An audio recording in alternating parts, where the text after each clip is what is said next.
Fellow Ghanaians, good evening. I've come to your homes once again, as promised, on the matter which continues to grip not only the attention of the nation, but also of the entire world, the coronavirus pandemic.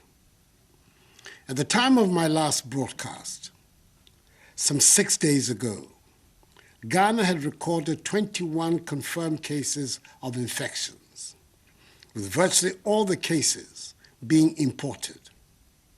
I took the step to close all our borders, and I ordered a mandatory quarantine and testing of all the 1,030 persons who arrived at the airport at the time of the announcement till the day the borders were closed. Indeed, 78 of the persons put under quarantine have since tested positive for the virus. It is these additional confirmations that have increased dramatically our total number of cases to 137. Indeed, 97% of all confirmed cases are travelers who brought the disease from outside our shores. Of the remaining 59 confirmed cases, 53 are receiving treatment and are doing well, and they will be discharged should their second test results prove negative. 14 of them are being managed at home in self-isolation. 4 persons who were tested positive for the virus, but were aged and had other serious underlying medical conditions, have lost their lives. May their souls rest in perfect peace. Thankfully, 2 persons have made full recoveries. Fellow Ghanaians, the oath of office I swore on 7th January 2017 demands that I dedicate myself to the service and well-being of you, the Ghanaian people. It is my job to protect you, and I'm determined to do just that. As I've said before, all that government is doing is intended to achieve 5 key objectives: limit and stop the importation of the virus, contain its spread, provide adequate care for the sick, limit the impact of the virus on social and economic life, and inspire the expansion of our domestic capability and deepen our self-reliance. Thus far, we have succeeded in halting any more importations of the virus into our country. And I thank the overwhelming majority of you for adhering to the good hygiene and social distancing protocols announced in my first broadcast to you. However, prevailing circumstances mean the stricter measures have to be put in place to contain and halt the spread of the virus within our country, especially in Accra, Tema, Kasoa, and Kumasi, which have been identified by the Ghana Health Service as the hotspots of the infections. In doing this, we cannot afford to copy blindly and do all the things some other well-developed countries are doing. There is no one-size-fits-all approach to this pandemic. We have a unique situation in our country, and we must take it into account in dealing with the disease, whilst meeting all the 6 key WHO guidelines on the most effective ways of combating the pandemic. Even though it may be said that the number of our infections is still relatively low, if we act now, purposefully, we have a chance of preventing an escalation of our numbers. So, effective 1 a.m. on Monday, 30th March, some 48 hours from now, I have imposed, pursuant to the powers granted the President of the Republic under the Imposition of Restrictions Act, 2020 Act 1012, restrictions on movement of persons in the Greater Accra metropolitan area, GAMA, which includes Awutu Senya East Municipality, and the Greater Kumasi metropolitan area and contiguous districts for a period of 2 weeks, subject to review. It'll give us the opportunity to try to halt the spread of the virus and scale up effectively contact tracing of persons who have come into contact with infected persons, test them for the virus, and if necessary, quarantine and isolate them for treatment should they prove to have the virus.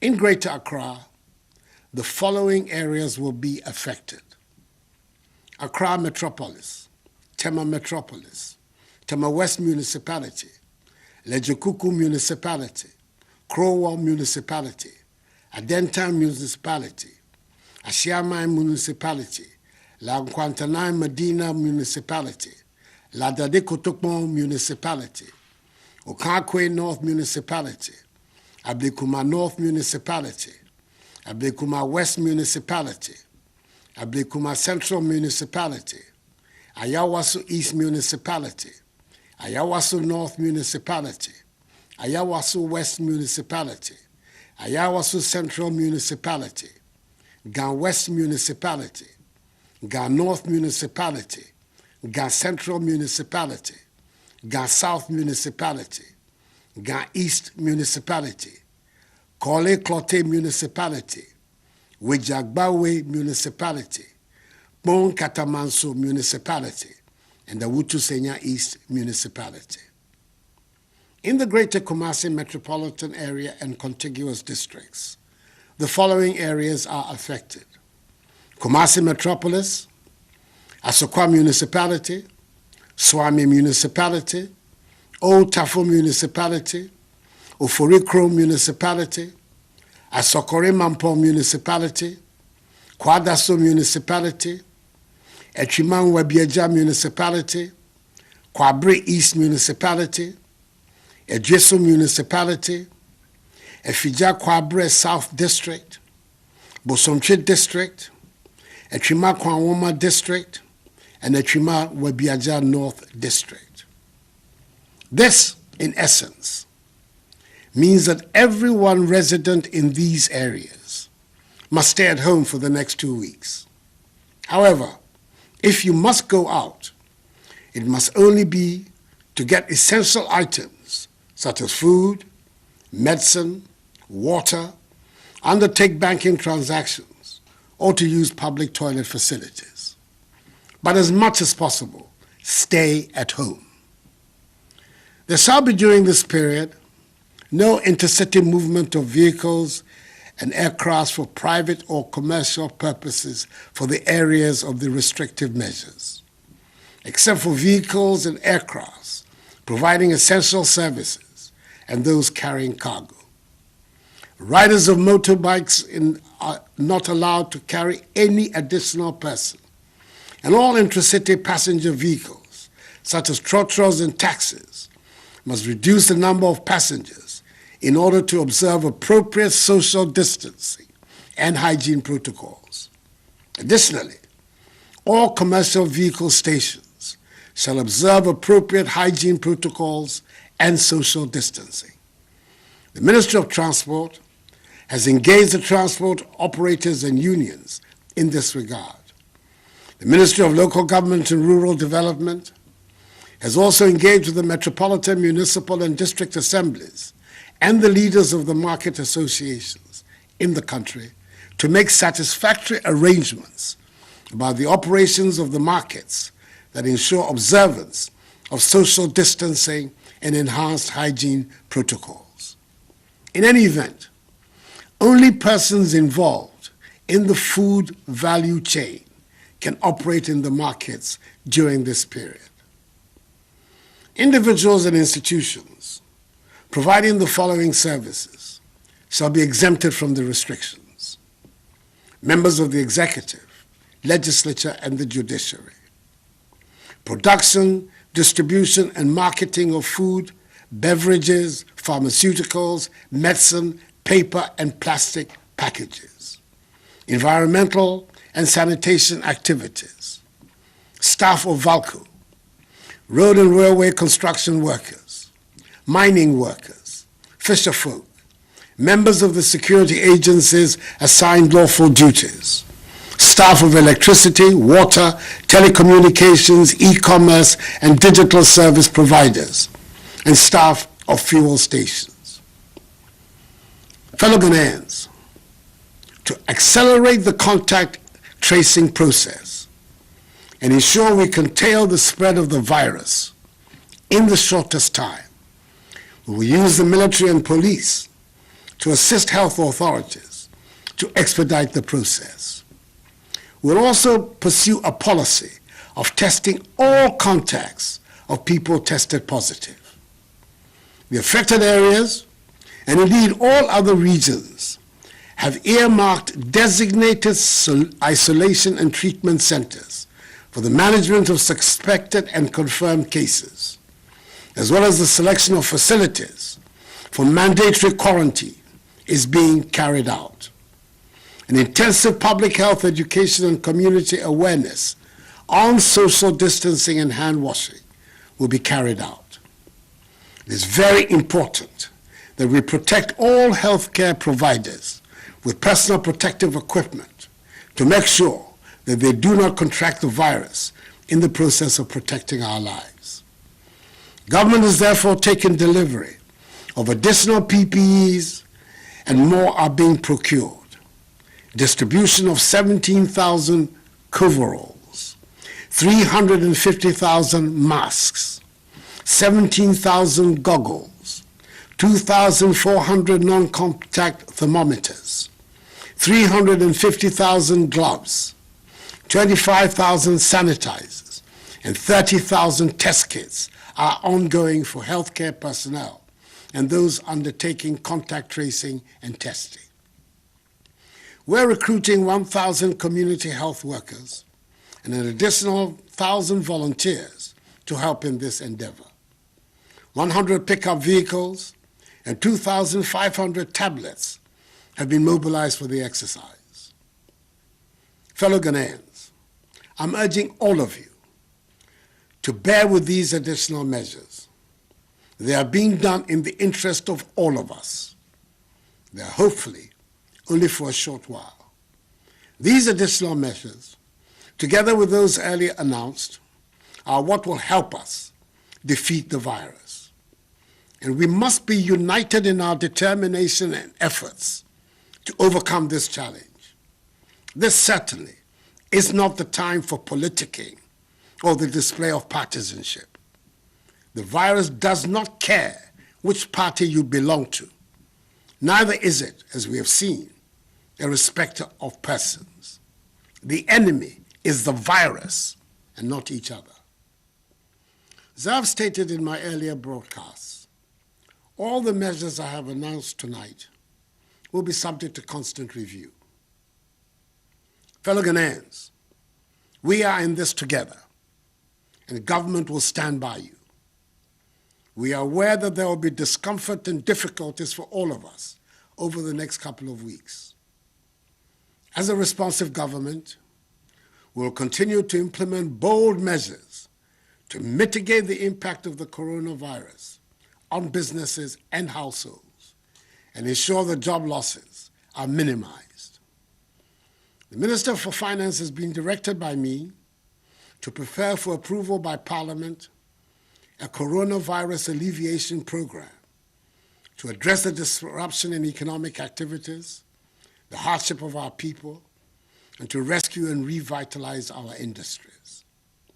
He will then immediately make available a minimum of 1 billion cedis to households and businesses, particularly small and medium-scale enterprises.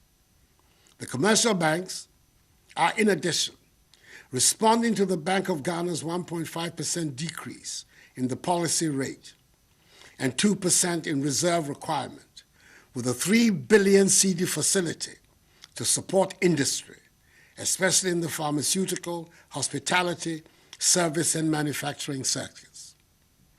We're providing additional relief, such as extension of the tax filing date from April to June, a 2% reduction of interest rates by banks, effective 1st April 2020, the granting by the banks of a 6-month moratorium of principal repayments to entities in the airline and hospitality industries, i.e. hotels, restaurants, car rentals, food vendors, taxis, and Uber operators. All other sector credit exposures will be reviewed on a case-by-case basis. Mobile money users can send up to 100 cedis for free, and 100% to 300% increase in the daily transaction limits for mobile money transactions. Let me also reiterate that the ban on public gatherings, religious or social, is still in force. Anyone, irrespective of status, religion, or ethnicity, who is found to be flouting them will be dealt with fully in accordance with law. The security services have been clothed with the necessary power to enforce these measures, and I assure responsibly, but without fear or favor, ill will or malice. Fellow Ghanaians, with the Bank of Ghana predicting a worst-case GDP growth rate scenario of 2.5% for 2020, should the virus continue to linger for the rest of the year, the effects on our economy would be dire. However, as we have demonstrated over the course of the last 3 years, where we inherited an economy that was growing at 3.4% and transformed it into one which has grown by an average of 7% over the last 3 years, I assure you that we know what to do to bring back our economy back to life. What we do not know is how to bring people back to life. We will therefore protect people's lives, then their livelihoods. For the next 2 weeks, I urge all of you, especially residents in the affected areas of Greater Accra and Greater Kumasi, to be reminded every day that the front line of the fight against coronavirus is your front door. If you cross it, you and your family will likely be infected. So please, stay at home. It is vitally important that each one of us, in all parts of the country, continue to observe the social distancing and house hygiene protocols, for they are the weapons of our defense against the virus. I'm announcing tonight the establishment of a COVID-19 fund to be managed by an independent board of trustees and chaired by former Chief Justice Sophia Akufo, to receive contributions and donations from the public to assist in the welfare of the needy and the vulnerable. I've directed the Controller General to pay my next 3 months' salary, i.e. April, May, and June, into this fund. Let me also thank, from the bottom of my heart, the churches, financial institutions, and individuals who have already made donations to help in this fight. God richly bless them. We can defeat this virus if we all commit ourselves to respecting all the measures that have been outlined. I'm confident that Ghanaians will comply with them, and the security services will not have to intervene with extraordinary means to enforce them. The love of country is deeply embedded in all of us, and I assure you that the security forces will conduct themselves with the necessary professionalism. Mr. Ramo, in some of my yen nyinaa yen bomodin ni ndiso. Yankopon adaroma e beboa yen. Min kpanyefai. Sanene ni wie nye fe nye boa modin ni yenye no. Ni modromo e ba wa wo fe. We have prayed to Almighty God to heal our land, and I know that by the grace of God, He has heard our cry. Nonetheless, each one of us must do his or her part. May God bless us all and our homeland Ghana and make her great and strong. I thank you for your attention. Good night.